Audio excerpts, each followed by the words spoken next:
नाज़रीन, मेरी नज़र से मुल्हिदीन की एक वीडियो गुजरी है जिसमें एक मुसलमानों का बच्चा जो आवाज़ से ही टीनेजर लग रहा है और इस्लाम से मुतालिक तशकीक का शिकार है, वो गालिब कमाल के चैनल पर फ़ोन कर रहा है और अपने इश्कालात बयान कर रहा है। अब वो एक कमसिन बच्चा है जिसे 4 मुल्हिद गालिब कमाल, हारिस सुल्तान, हाजी मस्त अली और गुलजार एलिया मिलकर बेवकूफ़ बनाने की कोशिश कर रहे हैं।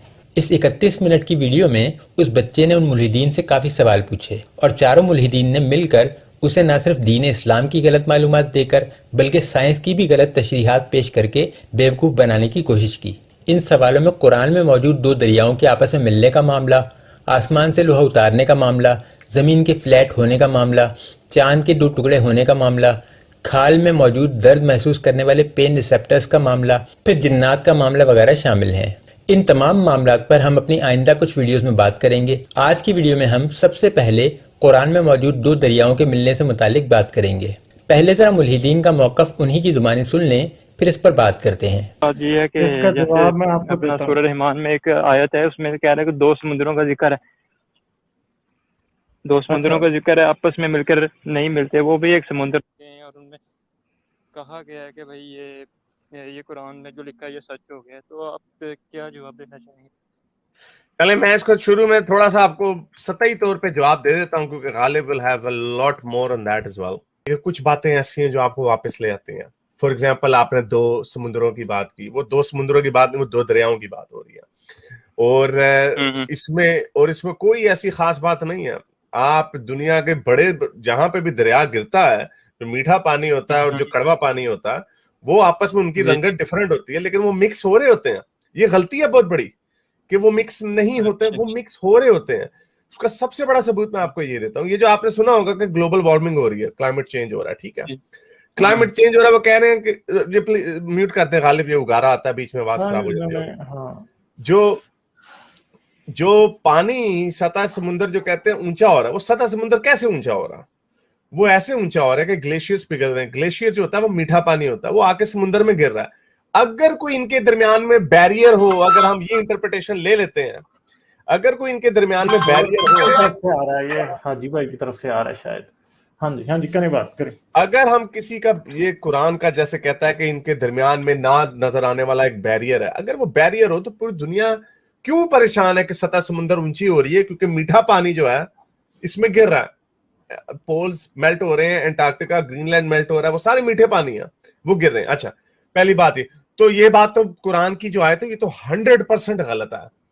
इसको अब वो बनाते हैं, अलास्का में वो जो रिवर है उसकी बनाते हैं, वो भी मिक्स, सारे पानी मिक्स हो रहे हैं। ये जो मिक्स ना होने वाली बात है, ये आपको दुनिया का कोई साइंसदान नहीं कहेगा कि ये मिक्स नहीं होते। ये मिक्स होते हैं। वो जब वहां पे मिलते हैं, वहां पे कलर उसका डिफरेंट होता है, जिसकी वजह से लगता है कि ये इनके दरमियान ना कोई बैरियर है, जो कि हज़रत मोहम्मद ने कहीं पे देखा होगा।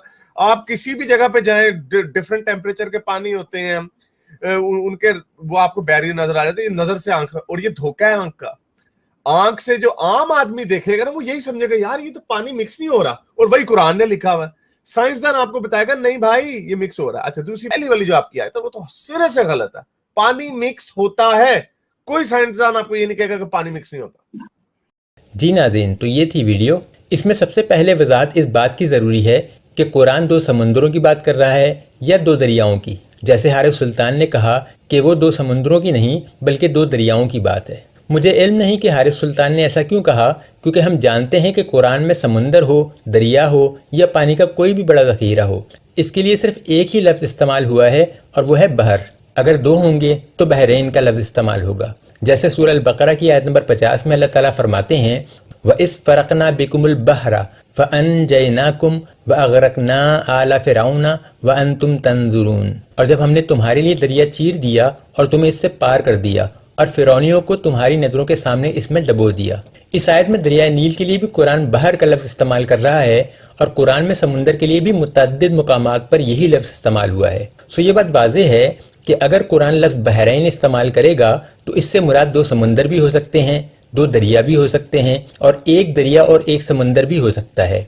यानी जो ज़्यादा बेहतर वजाहत है इस लफ्ज़ की वो है पानी के 2 बड़े ज़ख़ीरे, अब वो चाहे समुंदर हो या दरिया। अब आगे चलते हैं। इसके बाद हारिस सुल्तान कहते हैं कि कुरान कहता है ये मिक्स नहीं होते, जबकि ये मिक्स हो रहे होते हैं और ये गलती है बहुत बड़ी। अब इसको हम आखिर में डिस्कस करेंगे कि कुरान का असल दावा है क्या और क्या वाकई इसमें कोई गलती है। फिर हारिस सुल्तान ने दो पानियों के मिक्स हो जाने का सबसे बड़ा सबूत दिया, और वो सबसे बड़ा सबूत ये है कि ग्लोबल वार्मिंग हो रही है, क्लाइमेट चेंज हो रहा है। इसकी वजह ये है कि पानी सतह समुद्र से ऊंचा हो रहा है, यानी जब ग्लेशियर्स पिघलेंगे तो जाहिर है पानी सतह समुद्र से ऊंचा हो जाएगा। अब इस सबसे बड़े सबूत पर आप थोड़ा सा भी गौर करें तो क्या वाकई ये खारे पानी में मीठे पानी के आपस में मिक्स हो जाने का सबूत है? जी नहीं, ये सिर्फ इस बात का सबूत है कि मीठे पानी के ज़खायर समुद्र के खारे पानी में जा रहे हैं। इन ज़खायर के जाने से ही समुद्र की सतह बढ़ जाएगी। इसके लिए इन दोनों पानियों का आपस में मिक्स होना जरूरी नहीं है। इसका तो सादा तजुर्बा आप घर में भी कर सकते हैं। एक गिलास लें, फिर उसको आधा नमक वाले पानी से भर लें, फिर उसमें बाकी आधा गिलास मीठा पानी डाल दें। अब बस इसी से पानी की सतह जितनी बढ़नी होगी बढ़ जाएगी। इसके मिक्स हो जाने से पानी की सतह मजीद नहीं बढ़ेगी। यकीन न आए तो सतह पर निशान लगाएं और फिर चमचा चलाकर देख लें। आपको इल्म हो जाएगा कि मिक्स होने के बाद भी पानी की सतह उतनी ही है जितनी मिक्स होने से पहले थी। तो इतने बड़े सबूत हमें ना दिया करें, हमें समझ नहीं आते। फिर कहते हैं कि जहां जहां ये दो पानियों वाले मामलात हैं वहां पानी मिक्स होता है। कोई साइंसदान ये नहीं कहेगा कि पानी मिक्स नहीं होता। तो अब सबूत देने की बारी मेरी है। अलास्का से पहले हम पैसिफिक ओशियन और अटलांटिक ओशियन की बात कर लेते हैं। क्या इन दोनों के पानी आपस में मिक्स होते हैं? तो जवाब है जी नहीं। इन दो समुद्रों का टेम्परेचर भी मुख्तलिफ है, डेंसिटी भी मुख्तलिफ है और किसी हद तक दोनों पानियों के रंगों में भी फर्क है। गोई से आंख से वैसे नहीं देखा जा सकता जैसा अलास्का में, लेकिन साइंसदान तस्लीम करते हैं कि ये दोनों पानी अलग हैं। अब इन दोनों के मिक्स ना होने का क्या सबूत है?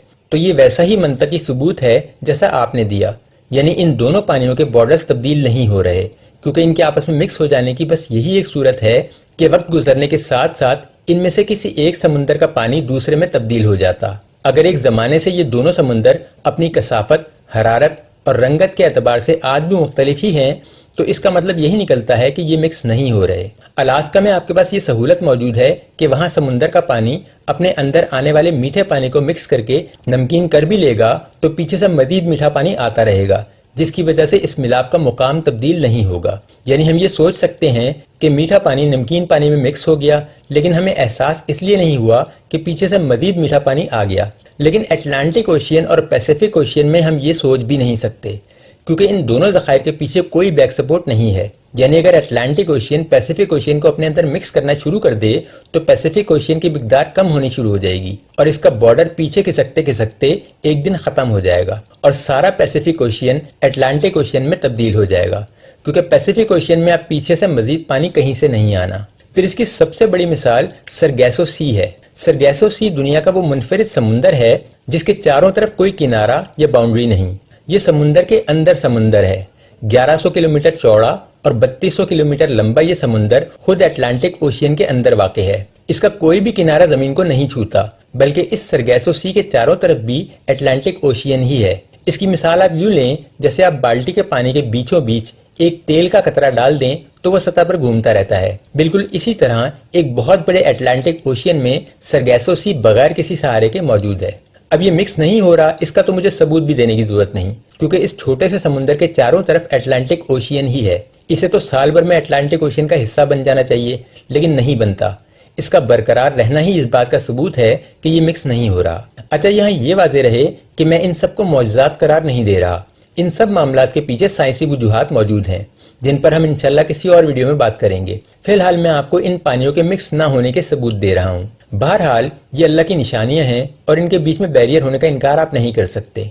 ये तो हो गया हारिस सुल्तान की साइंटिफिक बोंगियों का जवाब। अब आ जाते हैं उन दो आयात की तरफ जिनमें कुरान दो दरियाओं या समुद्रों के मिलने का जिक्र कर रहा है। सूरह रहमान की आयत नंबर 19 और 20 में अल्लाह ताला फरमाते हैं, उसने दो समुंदर जारी कर दिए जो एक दूसरे से मिल जाते हैं, उन दोनों के दरमियान एक आड़ है और वो हद से तजावुज नहीं करते।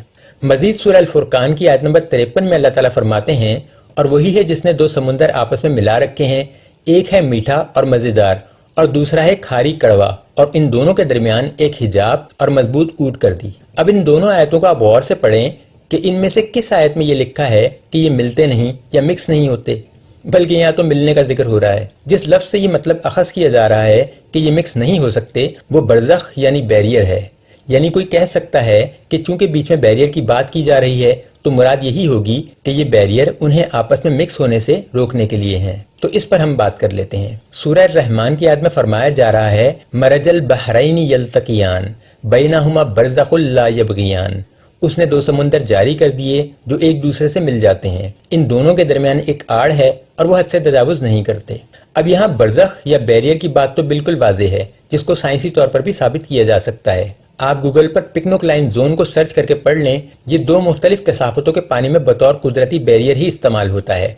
एतराज सिर्फ इस पर किया जा सकता है कि हद से तजावुज नहीं करते से क्या मुराद है। क्या इससे ये मुराद ली जा सकती है कि वो मिक्स ही नहीं होते? जी नहीं। फर्ज कीजिए आपको डॉक्टर कहता है कि आपकी शुगर बढ़ रही है, चीनी खाने में हद से तजावुज ना कीजिएगा।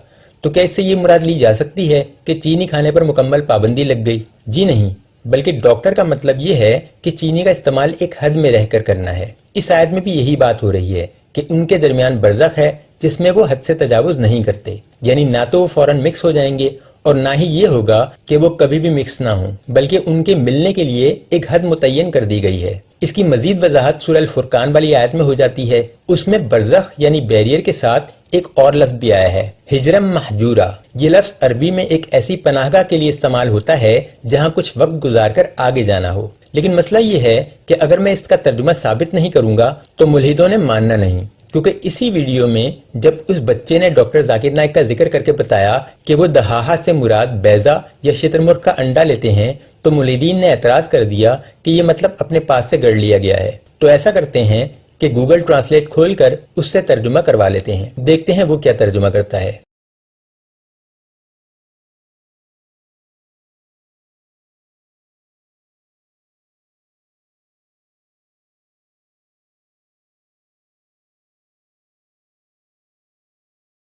जी, तो गूगल ट्रांसलेट पर तर्जुमा आ रहा है करंटीना।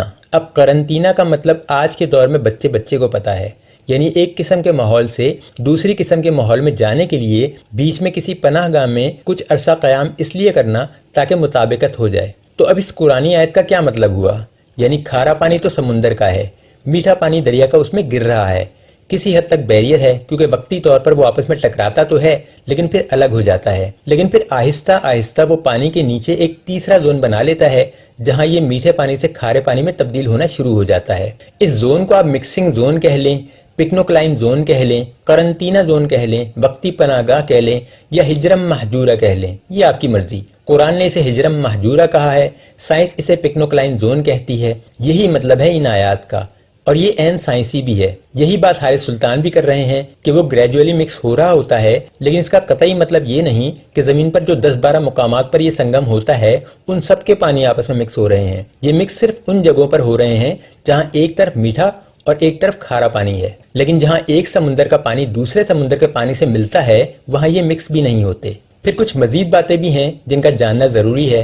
पहली ये कि जी हजरत मोहम्मद सल्लल्लाहु अलैहि वसल्लम ने कहीं देख लिया होगा तो कुरान में लिख लिया, जो कि हजरत मोहम्मद ने कहीं पे देखा होगा। पहली बात तो ये है कि नबी करीम सल्लल्लाहु अलैहि वसल्लम ने कभी समुद्री सफर नहीं किया, ना ही सहाबे कराम उस दौर में इतने समुद्री सफर करते थे। अगर किसी थर्ड पर्सन ने आकर बताया तो ये दावा तो मुल्हिद कुरान की हर सही साइंसी दरियाफ्त के बारे में करते हैं कि फला इलाके के या अमेज़न के जंगलात में एक कबीला आबाद था जो कपड़े तो नहीं पहनता था, लेकिन ये जदीद तरीन साइंसी मालूमात उनके पास मौजूद थी, सो कुरान ने उधर से ले ली। मुझे समझ नहीं आती कि उस जमाने में पूरी दुनिया में जो भी नई दरियाफ्त होती थी वो लोग मक्का में आकर नबी करीम सल्लल्लाहु अलैहि वसल्लम को क्यों बता जाया करते थे कि आप इसे कुरान में शामिल कर लें, इसे अपने नाम से मंसूब क्यों नहीं करते थे। फिर मजीद ये कि हमें और आपको इन दो पानियों के मिलने के बारे में तब पता चला जब इंटरनेट आया और दुनिया के हर शख्स का इल्म चश्मे ज़दन में दूसरों तक पहुंचने लगा। ऐसे में 1400 साल पहले के लोगों के बारे में ये सोचना कि वो समुद्री सफर करते हुए बराह रास्त अलास्का के उसी मकाम पर पहुंच जाया करते थे, फिर वो जदीद तरीन साइंसी तहकीक करके ये भी पता लगा लिया करते थे कि इनमें से एक पानी समुंदर का है जो खारा है और दूसरा पानी दरियाओं से आ रहा है जो मीठा है। वाज़ेह रहे कि अलास्का के मकाम पर आज भी जिन लोगों ने ये मनाजिर देखे हैं उन्हें ये नहीं पता चलता कि यहाँ मीठा पानी खारे पानी से मिल रहा है, ना ही वो मीठे पानी को ट्रेस करते हुए उस मकाम तक पहुंच सकते हैं जहां से वो आ रहा होता है, बल्कि वो यही समझते हैं कि ये दो किस्म के समुंदर ही हैं। ये बात या तो हमें आज 21वीं सदी में साइंसदानों ने रिसर्च करके बताई है या फिर 6ठी सदी ईस्वी के उन लोगों ने जिन्हें मुल्हिद अरब बद्दू या जाहिल करार देते हैं। यानी वो 1400 साल पुराने अरबी बद्दू इन मामलात को सिर्फ देखते नहीं थे बल्कि पूरी रिसर्च करके मक्का आते थे और अपनी बेहतरीन रिसर्च कुरान के हवाले करके खुद वापस चले जाते थे कहीं कुछ और दरियाफ्त करके उस पर रिसर्च करने, और ये उनका अनपढ़ होने पर हाल था। सोचे अगर ये अरब बद्दू पढ़े लिखे होते तो आइंस्टाइन इन्हीं अरब बद्दुओं के मुकाले पढ़ कर क्वांटम मैकेनिक्स पर किताबें लिख जाता। ये अहमकाना बातें सिर्फ मुल्हिदीन को ही सूझ सकती हैं। आज के लिए इतना ही। अगली वीडियो में इंशाल्लाह उस आयत पर बात करेंगे जिसमें लोहे के आसमान से नाजिल होने पर गालिब कमाल को बहुत जबरदस्त एतराज है।